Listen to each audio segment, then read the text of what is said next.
سندھ میں اگر Peoples party کا مینڈیٹ ہے، اگر ہے کیونکہ ابھی ہمارے مائنورٹیز کے ہمارے ایک بھائی مجھ سے ملے تحریک انصاف کے، جو مائنورٹی سیٹ پہ تو آنا چاہ رہے ہیں لیکن وہ آزاد الیکشن بھی لڑے ہیں تحریک انصاف سے، وہ وہاں سندھ سے جیت گئے ہیں۔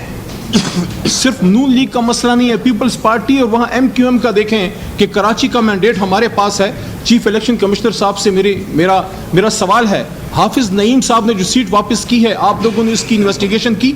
چیف جسٹس آف پاکستان سے میرا سوال ہے، التجا ہے، درخواست ہے، وہ بھی مؤدبانہ، کہ جو کمشنر راولپنڈی نے راز افشا کیے، دیکھیے سچ وہ ہوتا ہے آخری بات جو پہلی بار کہا جائے، بعد میں تو مصلحت ہوتی ہے، ہر کسی کے بچے ہیں، کوئی نہ کوئی کسی نہ کسی جگہ پہ کمپرومائز ہو جاتا ہے۔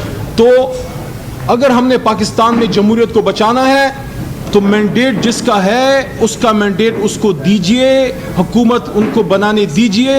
تحریک انصاف الیکشن جیت چکی ہے، 86 ہماری مرکز میں ابھی ہیں، 107 پنجاب میں ہیں، 90 ہماری پشتونخوا میں ہیں، 9 ہماری اس وقت سندھ میں ہیں، اور 1 سیٹ ہمیں جو ہے بلوچستان سے، باوجود تمام ریگنگ کے قوم نے نکل کے لیڈر ہمارا جیل میں ڈال دیا، نشان ہمارا چھین دیا، لوگوں پہ پرچے کاٹ دیے، باوجود تکلیف کے لوگ نکلے اور بہت سے لوگ کمپین تک نہیں کر سکے۔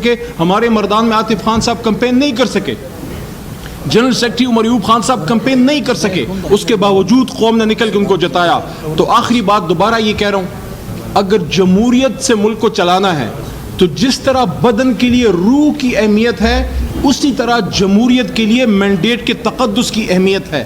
اگر آپ نے جمہوریت سے مینڈیٹ کا تقدس نکال دیا تو پھر اس کے بعد یہ ایک لاش بن جائے گی، اور لاش کا مدفن جو ہے وہ پھر پارلیمان نہیں، وہ پھر قبرستان ہوتا ہے۔ خدا را پاکستان کی جمہوریت کو آپ زندہ درگور نہ کیجئے۔ میں آخر میں پھر یہی بات کرتا ہوں، بلوچستان ہمارا دل ہے، ہماری جان ہے، اور بلوچستان کو قومی دھارے میں آنے دیں۔ ان لوگوں نے جو مینڈیٹ دیا ہے تحریک انصاف کو، وہ ان کو آنر کیجئے، کیونکہ ہم کسی مزید نقصان کے متحمل نہیں ہیں۔ پاکستان زندہ باد، عمران خان صاحب اور پاکستان کے عوام پائندہ باد۔ جی سر، خدا مخبر کر